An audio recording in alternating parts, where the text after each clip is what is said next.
পরীক্ষার্থী বন্ধুরা, তোমাদের জন্য থাকছে এখন অত্যন্ত গুরুত্বপূর্ণ একটি বিষয়, অর্থাৎ বাংলা দ্বিতীয় পত্রের সাজেশন। গুরুত্বপূর্ণ বলা হলো কারণ বাংলা দ্বিতীয় পত্রে কিন্তু এমসিকিউ নাই। তোমাদের 100 নম্বরই লিখিত পরীক্ষা দিতে হবে। তার মধ্যে 30 নম্বর ব্যাকরণ এবং 70 নম্বর নির্মিতি। শর্ট সিলেবাসে আছে তোমাদের ব্যাকরণ যে 30 নম্বর, তার মধ্যে মোট 6টা প্রশ্ন আসবে। প্রত্যেকটা প্রশ্নে 5 করে নম্বর, মোট নম্বর হচ্ছে 30। 1 নম্বরে বাংলা উচ্চারণের নিয়ম। এখানে আবার 2টা অংশ আছে, অধ্বনির উচ্চারণ, এ ধ্বনির উচ্চারণ, বফলা মফলা জফলার উচ্চারণ, এবং খ নম্বর অংশে আছে শব্দের উচ্চারণ। 2 নম্বরে রয়েছে বাংলা বানানের নিয়ম, এখানেও 2টি অংশ, ক নম্বরে প্রমিত বাংলা বানানের নিয়ম এবং খ নম্বরে শুদ্ধ বানান। 3 নম্বরে ব্যাকরণিক শব্দ শ্রেণী, এখানে 2টি অংশ আছে। ক নম্বরে থাকবে শ্রেণী বিভাগ, বিশেষ্য, বিশেষণ, ক্রিয়াপদ এবং আবেগ। খ নম্বরে ব্যাকরণিক শব্দশ্রেণী নির্দেশকরণ। 4 নম্বরে বাংলা শব্দ গঠন অংশ, এখানে রয়েছে উপসর্গ এবং সমাস। ক নম্বরে উপসর্গের সংজ্ঞা, শ্রেণী বিভাগ, প্রয়োজনীয়তা। খ নম্বরে ব্যাসবাক্য সহ সমাস নির্ণয়। 5 নম্বরে বাক্যতত্ত্ব, এর আবার 3টে অংশ, বাক্য, সার্থক বাক্যের বৈশিষ্ট্য, বাক্যের শ্রেণী বিভাগ এবং বাক্যান্তর। 6 নম্বরে বাংলা ভাষার অপপ্রয়োগ ও শুদ্ধ প্রয়োগ। যদি এই অংশগুলো বুঝতে সমস্যা হয়, নিচে এর ব্যাখ্যা দেওয়া আছে, তখন বুঝতে সুবিধা হবে। নির্মিতি অংশ 70। 7 নম্বরে পারিভাষিক শব্দ এবং অনুবাদ, 2টা অংশ আছে, 2টাই থাকবে অথবা দিয়ে। 8 নম্বরে দিনলিপি লিখন এবং প্রতিবেদন, এই 2টি অংশ থেকে একটির উত্তর করতে হবে। 9 নম্বরে বৈদ্যুতিন চিঠি বা ইমেল এবং আবেদনপত্র, 2টা থেকে একটার উত্তর করতে হবে, থাকবে কিন্তু 2টাই অথবা দিয়ে। 10 নম্বরে সারাংশ ও সারমর্ম থেকে একটা প্রশ্ন এবং ভাব সম্প্রসারণ অবশ্যই থাকবে। এই 2টা অংশ থেকে আবার একটা উত্তর করতে হবে, মাঝখানে অথবা দেয়া থাকবে। 11 নম্বরে সংলাপ বা ডায়লগ রাইটিং এবং ক্ষুদে গল্প রচনা বা স্টোরি রাইটিং, এই 2টা অংশ থেকে 2টা প্রশ্ন থাকবে, যে কোনো একটার উত্তর করতে হবে। 12 নম্বরে প্রবন্ধ রচনা অথবা নিবন্ধ রচনা, 5টা অংশ থাকবে, 5টা অংশ থেকে 5টা প্রশ্ন থাকবে, এর মধ্যে থেকে যে কোনো একটার উত্তর করতে হবে। পুরো বিষয়টা নিচে আলোচনা করা হলো সাজেশন সহ, দেখে নাও। ব্যাকরণের 1 নম্বরে রয়েছে উচ্চারণ, উচ্চারণ অংশ থেকে সাজেশন। উচ্চারণের ক নম্বরে কিন্তু একটা প্রশ্ন থাকবে।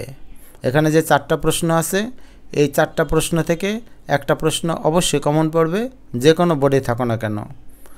যেমন 1 নম্বরে বাংলা অধ্বনি উচ্চারণের যে কোনো 5টি নিয়ম উদাহরণসহ লিখো।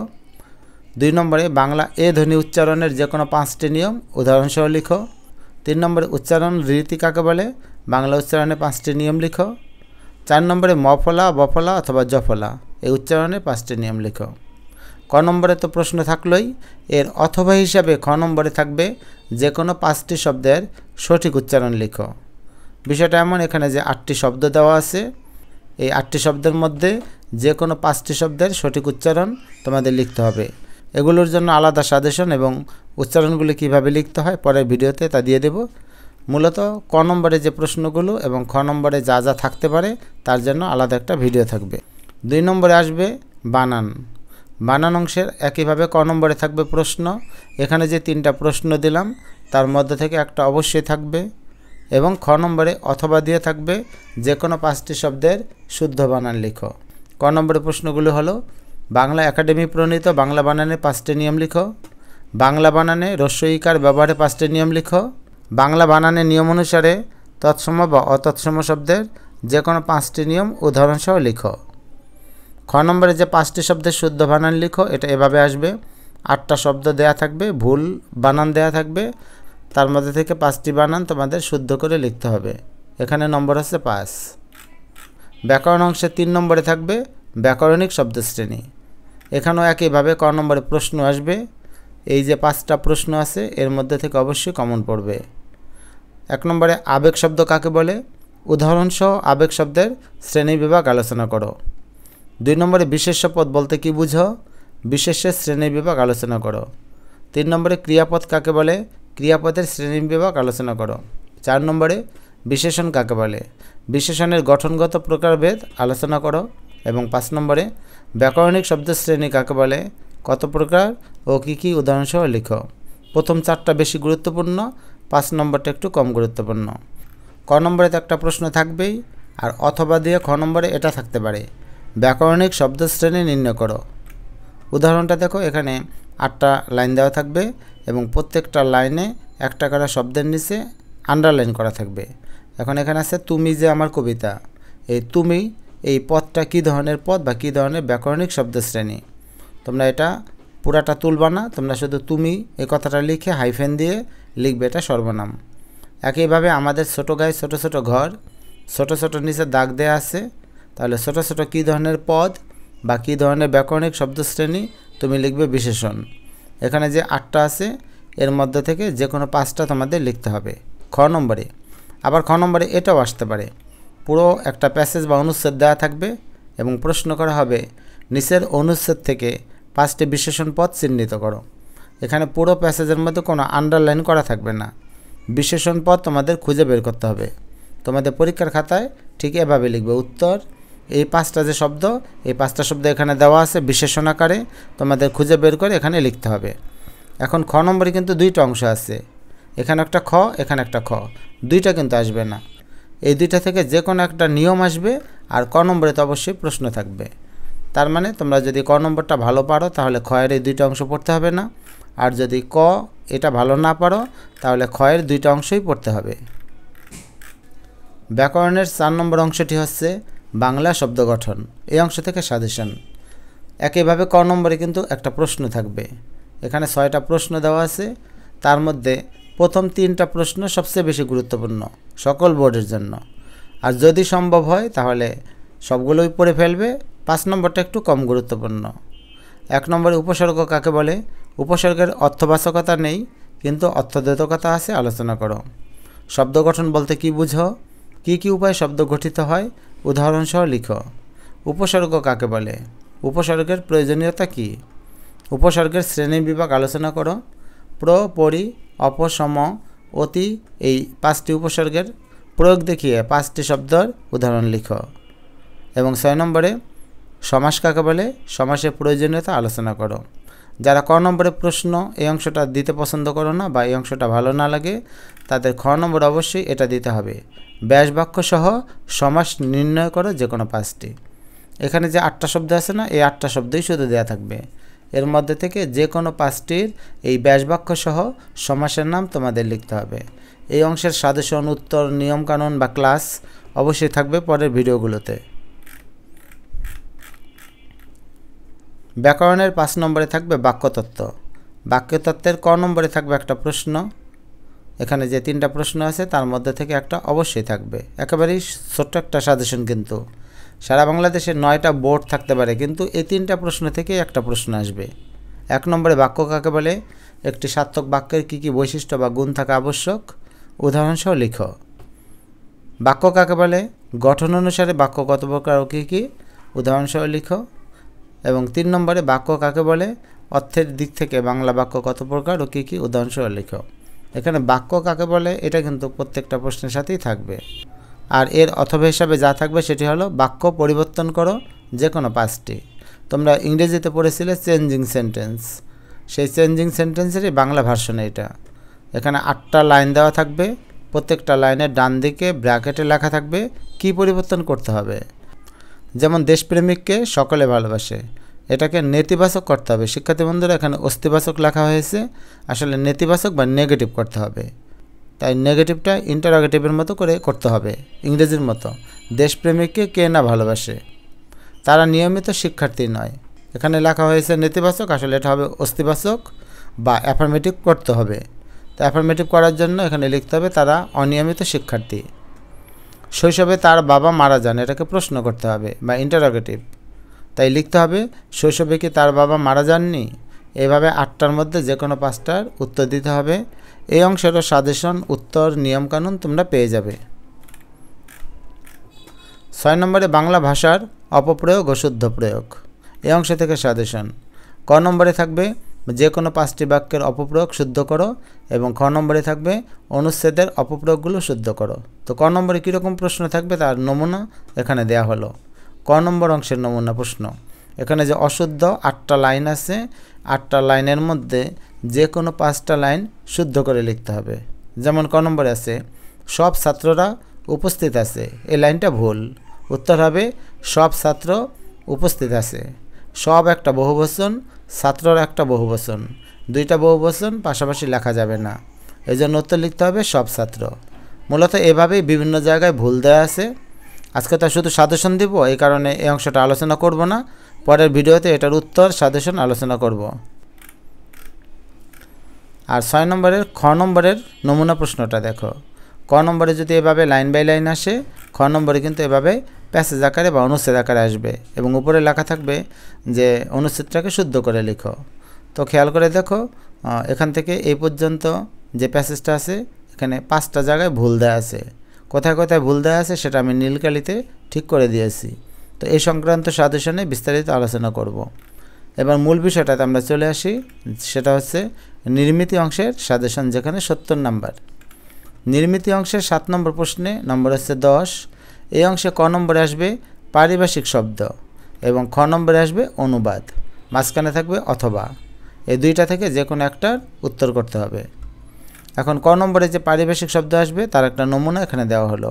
এখানে 15টা ইংরেজি শব্দ দেওয়া আছে, তার পারিভাষিক রূপ অর্থাৎ বাংলা রূপ তোমাকে লিখতে হবে কমপক্ষে 10টা। এটার সাজেশনও দিয়ে দেবো, উত্তরও দিয়ে দেবো। খ নম্বরের নমুনা প্রশ্ন দেখো, এরকম একটা অনুচ্ছেদ দেওয়া থাকবে ইংরেজিতে, তা বাংলায় করতে হবে। এটাও সহজ, দুইটার মধ্যে থেকে যেটা ভালো লাগে তোমরা সেটা করবে, দুইটাই কিন্তু করতে হবে না, কারণ অথবা দেয়া থাকবে। আর এগুলোর সাজেশন আর উত্তর তো অবশ্যই পাবে। 8 নম্বর প্রশ্নের ক নম্বরে থাকবে দিনলিপি লিখন, এখান থেকে একটা প্রশ্ন, অথবা প্রতিবেদন রচনা থেকে একটি প্রশ্ন।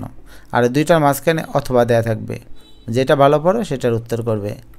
এবার দিনলিপি রচনা থেকে বা ডায়েরি রাইটিং অংশ থেকে সাজেশনটা দেখে নাও। দিনলিপি আমরা ডায়েরি হিসেবে চিনি। দিনলিপিতে তারিখ এবং সময়ের উল্লেখ করতে হয়, তাছাড়া বর্ণনা খুব বেশি বিশদ লিখতে হয় না। অর্থাৎ প্রতিদিন ঘটে যাওয়া ঘটনা সন্ধ্যার পরে যে আমরা ডায়েরি আকারে লিখি, সেই ডায়েরি আকারের লেখাটাকে আমাদের এখানে লিখতে হবে দিনলিপি রচনা হিসেবে। প্রশ্নগুলো দেখলে বুঝতে পারবে। তোমার কলেজের প্রথম দিনের অভিজ্ঞতা বর্ণনা করে একটি দিনলিপি রচনা করো। অর্থাৎ কলেজে যে প্রথম দিন তুমি কলেজে গিয়েছিলে, সেদিনে সারাদিনে তোমার অভিজ্ঞতা কেমন হয়েছিলে, সেই অভিজ্ঞতাটা তুমি ডায়েরিতে লিখবে। সেই ডায়েরিতে লেখাটা কেমন হবে সেটাই পরীক্ষার খাতায় লিখতে হবে। এক্ষেত্রে শুধু তারিখ এবং সময় উল্লেখ করলেই হবে, আর কোনো নিয়মকানুন প্রয়োজন পড়ে না।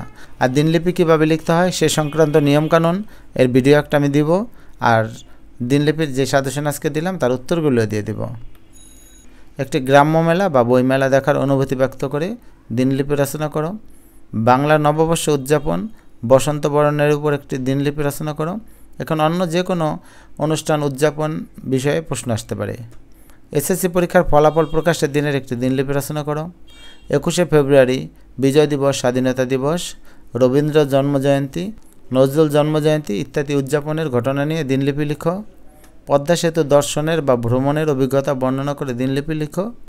লঞ্চ ডুবির ঘটনা নিয়ে একটি দিনলিপি লিখো। 7 নম্বরটা একটু কম গুরুত্বপূর্ণ, বাকিগুলো আসলে এগুলো মুখস্থ করতে হয় না, বানিয়ে লেখা যায়, তাই এখানে গুরুত্বপূর্ণ বলতে কিছু নেই। কমন তো অবশ্যই পড়বে, এর বাইরে প্রশ্ন হবেই না বলতে গেলে, তবুও তোমরা যারা বানিয়ে লিখতে পারো তাদের জন্য ভালো।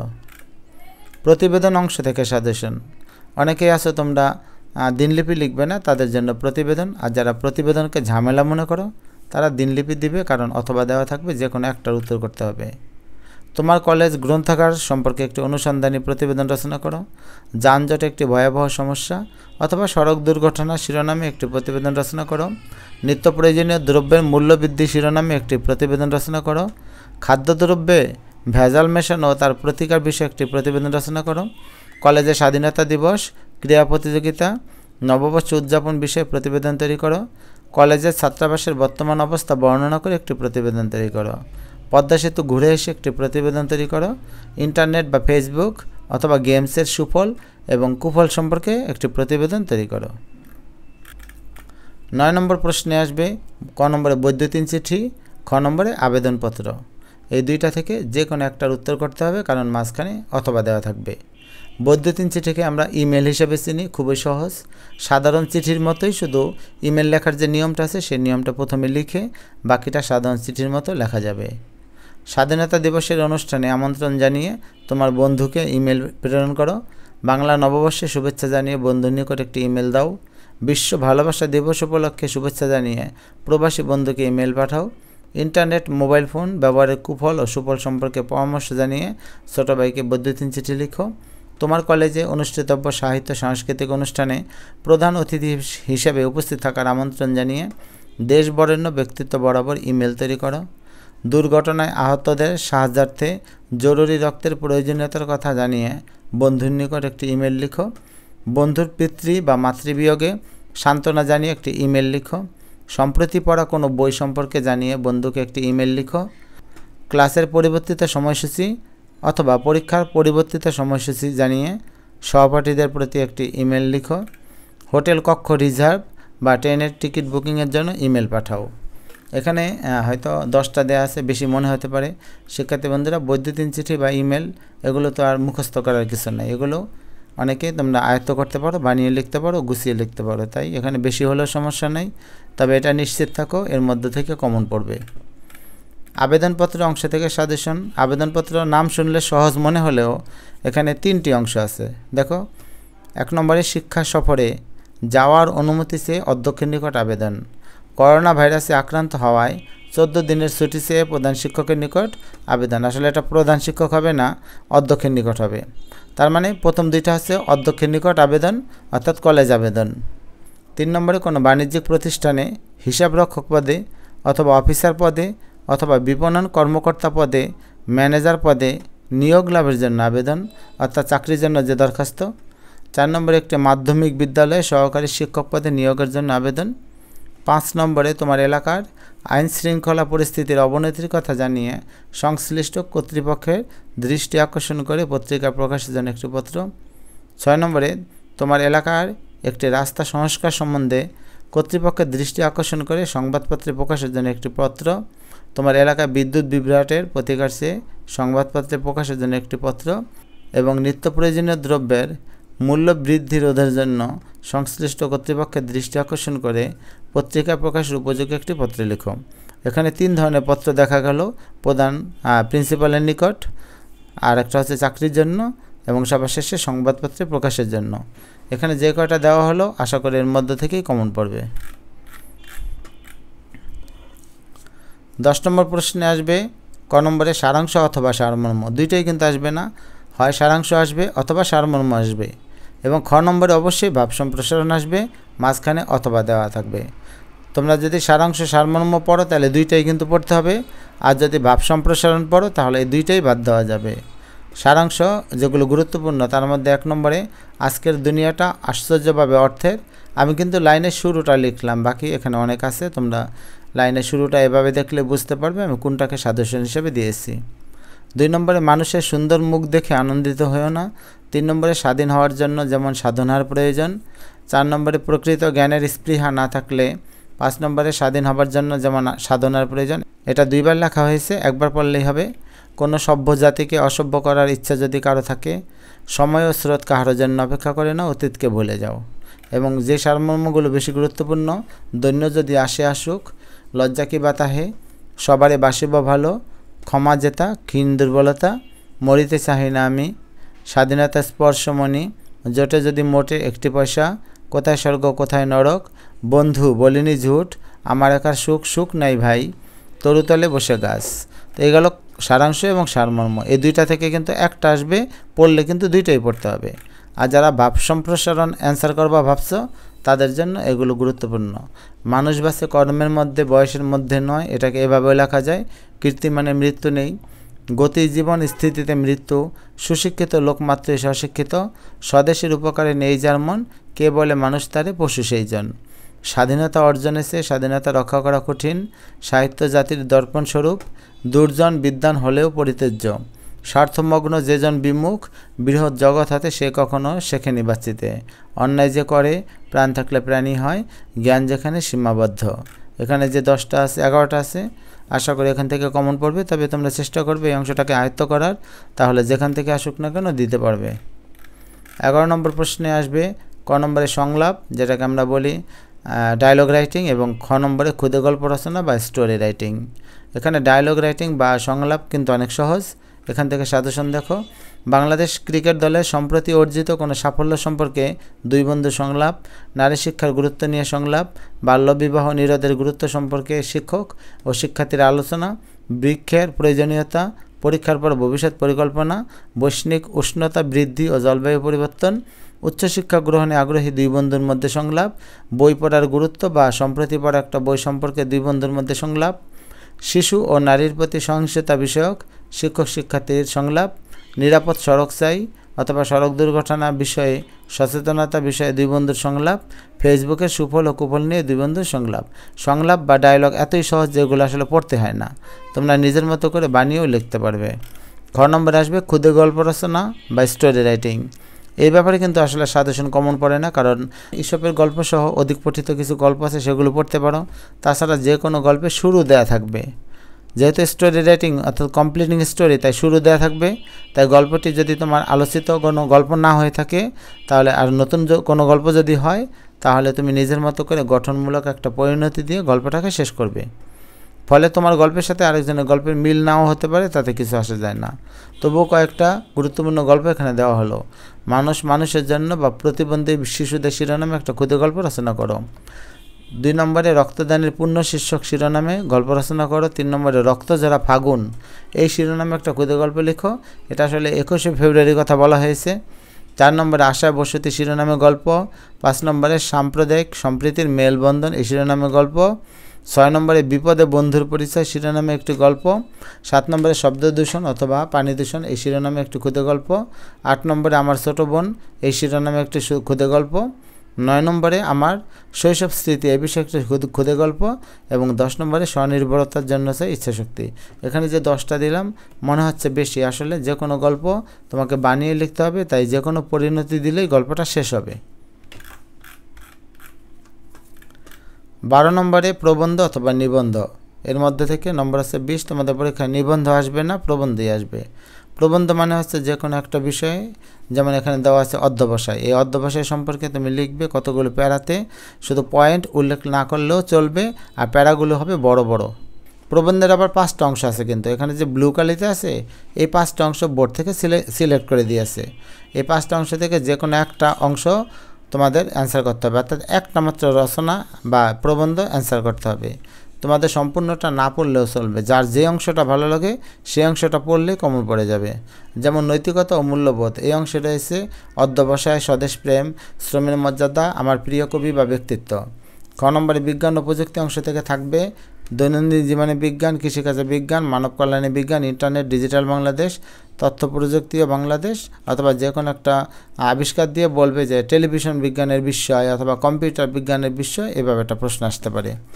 গ নম্বরে জাতীয় চেতনামূলক একটা রচনা আসবে, সেটি হচ্ছে 21শে চেতনা, আন্তর্জাতিক মাতৃভাষা দিবস, যে কোনোভাবে আসতে পারে।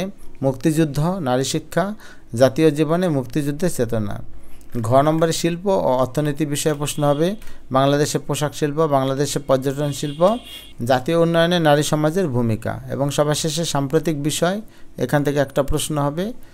এগুলো সাজেশন হলো জলবায়ু ও বাংলাদেশ, বাংলাদেশের প্রাকৃতিক সৌন্দর্য, মাদকাসক্তি ও যুব সমাজ, দুর্নীতি কারণ ও প্রতিকার, পরিবেশ দূষণ ও বাংলাদেশ, এবং শীতের সকাল। শিক্ষার্থী বন্ধুরা, আজকের এই সাজেশন কিন্তু একটা পারফেক্ট সাজেশন।